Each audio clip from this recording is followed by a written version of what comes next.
Hello all. So it's a little bit earlier, but it's the trajectory of the day. I'm back home. I finished my dorm life.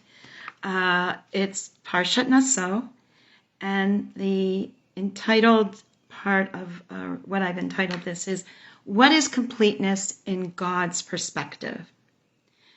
So as in all of our Parashot, we find several profound lessons about God in the words and the teachings that we learn this week, including A, the importance of blessing others, B, the value of every individual, viewing each person as gifts that we are given, C, the creation of each person with unique and valuable qualities, D, living a life of devotion, not necessarily as the Nazir, but bringing holiness into all that we do, E, what happens when something goes terribly wrong, such as in the case of the Sota, and how do we recover, and F, the pursuit of holiness in maintaining our centeredness through devotion in our daily lives. Not too much, not too little, just right. As we learn in Mishneh Sanhedrin 4:5, we are to look at the special nature of each and every person in our lives, as we all serve a purpose. We all have as what our Chabad friends would call a mission, or Shilichut. We read, "Therefore, but a single person was created in the world to teach that if any person has caused a single life to perish from Israel, that person is deemed by Scripture as if they had caused a whole world to perish. And if anyone saves a single soul from Israel, he is deemed by Scripture as if he saved, as that person saved an entire world. Again, but a single person was created for the sake of peace among humankind." Remember, we begin with Adam. We begin with the human person, the earthling. In that way, one should never say to another, "My father was greater than your father." Further, we also use this as insurance against the heretics, so that the ones who say there are many ruling powers in heaven shall be responded to by noting that one God created one Adam. Again, but a single person was created to proclaim the greatness of HaKadosh Baruch Hu, for humans stamp many coins with one seal, and they are all like another. Think about that, as pennies may be going out of circulation. But Melech HaMelachim, the King of Kings, God, HaKadosh Baruch Hu, has stamped every human being with the seal of the first earthling. Yet not one of them is exactly alike another, even identical twins, and I can say that from personal experience.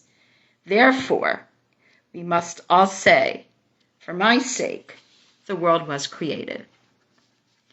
In our Parsha, with so many seemingly disparate parts, what is the unifying theme that covers everything from the horrible ordeal of the Sota, to the Nazir, to the explanation of various offerings, to construction details, to the numbers of the census? Rabbi Lord Jonathan Sacks, Zichrono L'Shalom, suggests that the centerpiece of this parsha, with so many different topics covered, is found at the end of Parak He, the end of the fourth Aliyah, in the blessing of the Kohanim. The fact that all members of the collective are to be blessed, while also acknowledging the singularity of each human soul, captures so much of who and what we are. We read, "Vayidaber Hashem el Moshe lemor, daber Aharon ve'al banav lemor, kol tivarachu et bnei Yisrael amor lahen, yirecha Hashem v'yishmerecha, ya'er Hashem panav elecha v'yichunecha, yisah Hashem panav elecha v'yasem lecha shalom. V'samu et shmi al bnei Yisrael v'ani avarchem." As I have brought up on many occasions, I want us to note the interfacing and the interaction of the singular and the plural forms. "And God spoke to Moshe, saying, Speak to Aaron and to his sons, saying, This is the way you shall bless the collective, the Bnei Israel. Say to them." Now the blessing is in singular. So A, we bless each person singularly. Those of us that do Birkat Abanim before Shabbat, we get to do it on the phone, in person, on Zoom, whatever means that we can use. And all of our children call in, so we still do it, even though they're all adults and in some cases have children of their own. Yivarechecha Hashem v'yishmerecha. It's singular. God's face shall shine upon you and grant you peace. Singular. God will be holding you and grant you peace. Singular. They, v'samu, plural, will put my name upon the Israelites and I will bless them. While we take note that the language of the actual blessing is in the singular, yet the introduction and conclusion are in the plural, this may, as I've pointed out in the past, seem like an insignificant detail, but remember that there's no such thing as insignificant detail in our Torah. Every word, every tense, every phrase is intentional and purposeful. The actual blessing is for each special singular person that God created and fashioned, while the blessing is to be bestowed on everyone that makes up the collective, thus the plural in the instructions. Further, Rabbi Sachs wants us to focus on the last word of the singular blessing, shalom. He teaches as follows. We must pay attention to the last word of the priestly blessing, shalom. In a long analysis, the 15th century Spanish Jewish commentator, Rabbi Isaac Arama, explains that shalom does not mean merely the absence of war or strife. It means completeness, perfection, the harmonious working of a complex system with all of its parts, integrated diversity, a statement in which everything is in its proper place and all is at one with the physical and ethical laws governing the universe. Peace is the thread of grace issuing from the Holy One who created us. May God be exalted, stringing together all beings, supernal, intermediate, and lower. It underlies and sustains the reality and the unique existence of each other. Akedat Yitzchak, chapter 74. Similarly, Yitzchak Abarbanel writes, that is why God is called peace, because it is God who's the connecting wire. It is God who binds the world together and orders all things according to their particular character and posture. For when things are in their proper order and interacting in an appropriate way, that is when peace will reign. This is in his commentary to Avot, chapter 1, verse 12. Notice how this is juxtaposed in our Parashot with the cases of the Sota and the Nazir. In the case of the Sota, there is not completeness, only brokenness. Even if the suspected adulteress is found to be innocent, the relationship is broken. The reputation of those involved is broken. And therefore, the community is broken. The obliteration of the word God within the ritual itself is emblematic of the notion that God cannot exist where there is not peace, where there is not completeness, where there is not interaction, where there is not that harmonious working of a complete system. As we read in Parakeh, the priest, the Kohen, must then adjure the woman with the oath of the curse. The Kohen must say to the woman, may God make you into a curse and an oath amongst your people, and God will cause your thigh to rupture and your belly to swell. The priest then writes these curses on a scroll, and then umacha et me'amarim, and erases it in the bitter water. He then gives the bitter, fatal water to the woman to drink, and it will enter her becoming bitter. And of course we know if she is innocent, nothing will happen, and we're told she will have children. But again, this is the midst of brokenness. We know later in the Gemara we are told that the trial of the Sota was halted. And some say that this, as in other cases, the Ben Saramora, the rebellious child, and other such horrible situations that we have spelled out in our Torah, never actually happened. Others say that the reason it was halted was because this licentiousness was so rampant. If all these women are committing adultery, who are they committing it with? So if everyone is guilty, if the society is broken already, then you cannot repair it. Notice that in Judaism, in Jewish law, whether we're talking about the mitzvah, the one who's leprous, or the one who's given birth, or the one who has been isolated from society for whatever reason, there's a way to re-enter. We always work toward rehabilitation, towards coming back to completeness, to bringing the parts of the whole back together. Because again, God cannot abide in the midst of such brokenness. We learn at the end of Mishneh Sota, since the adulterers have proliferated, the Sota ceremony was abolished. In other words, it was not going to restore the whole at all. So now we come to the Nazir, the one who withdraws from society. In Parak Vav we learn, God speaks to Moshe, saying, Daber b'nei Yisrael v'amata alehem ish o isha ki yivla lindor neder nazir lazir ladoshem. Any man or woman utters a Nazirite vow to abstain from wine and other things that will come up because of God. He must abstain from all wine, all grapes, all vinegar. It goes on for the entire duration of his abstinence or hers. All the days of that abstinence, no razor will pass over the head, and until the completion of the term that this person abstains for the sake of God. And all the days that this person abstains from these practices for the sake of God, he must not come into contact with the dead either. Clearly, this is not the ideal answer or state of being either. One is to be part of community, the collective in which one is recognized for their personal gifts and contributions, while being blessed by being part of the whole. One is to learn how to address the challenges that present and live a disciplined life, not withdraw from society.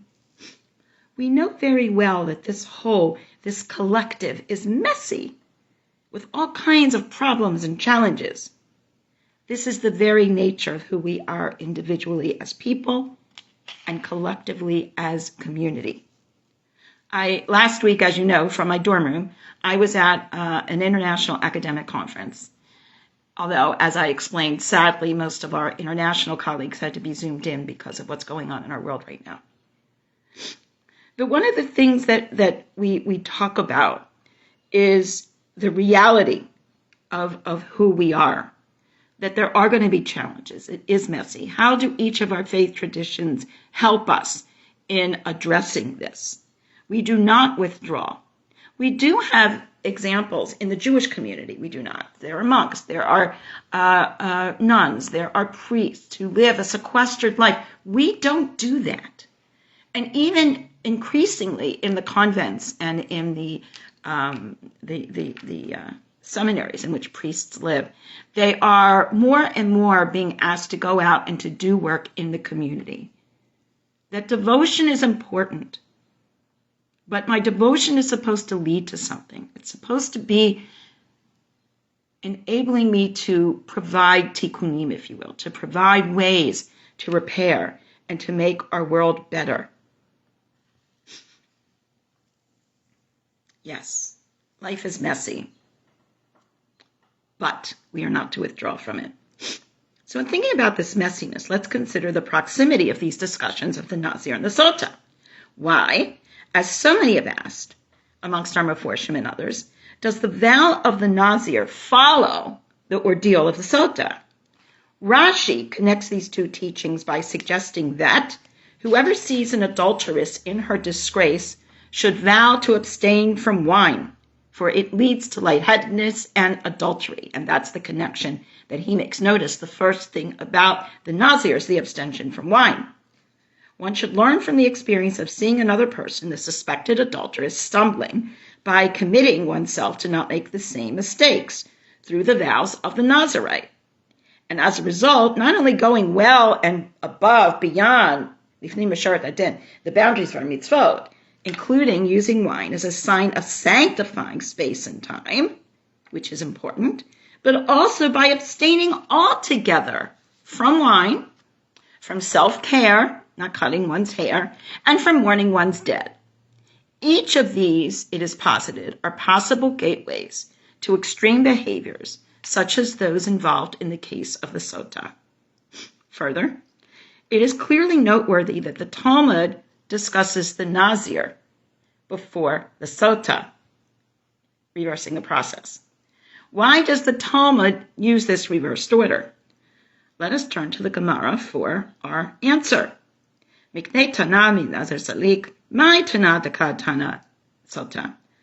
Now, why do we teach the Nazir before the Sota as opposed to the Torah where it comes the other way around? The Gemara answers, this was done in accordance with the statement of Rabbi Yehuda Hanasi with regard to the sequence of passages in the Torah. As it is taught in a Braita that Rabbi Yehuda Hanasi says, why is the portion of the Nazir placed adjacent to the portion of the Sota? It was done to tell you that anyone who sees a Sota in her disgrace should renounce wine, as wine is one of the causes of sexual transgressions. It loosens inhibitions. For the same reason that the Torah teaches these passages one after the other, Rabbi Yehuda Hanasi arranged these tractates one after the other. But, says the Gemara, the mysterious voice of the Gemara who always asks, Sonu, ulitnei sota v'adar litnei Nazir. So teach the sota first and then the Nazir, which is the way that these topics are ordered in the Torah. The Gemara answers, since the Tana taught tractate ketubot, marriage contract, and in that tractate he taught a chapter that begins, one who vows, in which there are several Mishnahot concerning vows of husbands and wives. Then he teaches Nidarim, whose subject is the halachot of vows. And since he then teaches Nidarim, he then teaches Nazir, which is similar to Nidarim in that it involves vows. And he then teaches Sota. So in other words, it's a compromise. It's like a Hillel Shammai compromise, where he teaches it in the order of the subject matter, which is the way the Gemara goes, but then teaches Sota immediately then in proximity to Nazir, even though the order is inverted. So the reason the order is inverted is because Nazir has to do with vows, which has to do with Kedushin, which has to do with marriage vows. So that's the trajectory of the Gemara. Just as every individual is connected in community, so too are the details in our laws. We should therefore not teach a text out of context. This is something I've said many, many, many times. I actually taught a session at our Tikkun Leil Shavuot on what are some of the most difficult texts in the Torah for you. And sometimes the most difficult ones are difficult because we're not reading what's before and what's after and seeing them in context. It's really important. Text out of context is not text. More problems and complications are created. Rather, we need to understand that all aspects of our lives interface with each other, both those that are simple with those that are complex, those that are positive with those that may not be so. This is what Rabbi Sachs was teaching us by stating as follows.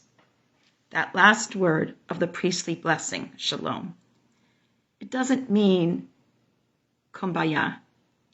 It means with all the complications, with all the messiness, with all the challenges, with all the problems, we somehow find a way to pull it all together in a way that makes sense in terms of its completeness. Remember, the Yetzer Hara has to be there for there to be a Yetzer Tov. We learn in the Gemara that there was a question, let's destroy the Yetzer Hara. They tried to destroy it. And what do we learn? Not even a single egg was hatched. In other words, If there is nothing in us that says this is not good enough, we have to do something, that's where the creative urge comes from. The trick is to keep that creative urge and the motivation to do what we do in proper proportion. That's why the Nazir, the first thing the Nazir must do is bring an offering at the end of the completion of their period of being a Nazir to ask for forgiveness for not engaging in community. The very wine that the Nazir is abstaining from because of the fear instilled by the trial of the Sota is wine that we use, lahakdish, to sanctify time and space, to bring community together. We say Kiddush, we all say Amen, we drink, we are part of this collective. That's the harmoniousness we're talking about.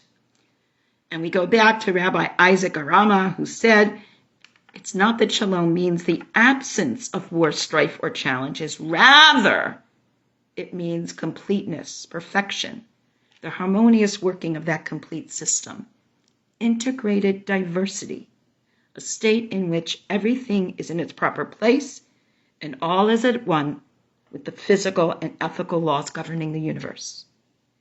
Peace is the thread of grace that emanates from God, HaKadosh Baruch Hu. May we all be zoche to look for and find this peace, shalom, shlemut, completion in our lives, even and especially within the midst of all of life's complexities and difficult aspects. I know this is what I have in mind when Ken and I blessed each of our children every Erev Shabbat, and our children in turn bless their children. Not to live in a perfect world, whatever that is, because we are not perfect, but rather to have strength and fortitude to find, and when we can, to help create completeness in the face of brokenness and lack thereof. Because this is the best we can hope for in our human reality. Shabbat Shalom to all. I wish you a Shabbat of completeness. I hope that you are able to address the brokenness and to find a way to create a sense of integration in your life, and therefore do the best we can as imperfect people in an imperfect world. Shabbat Shalom to all.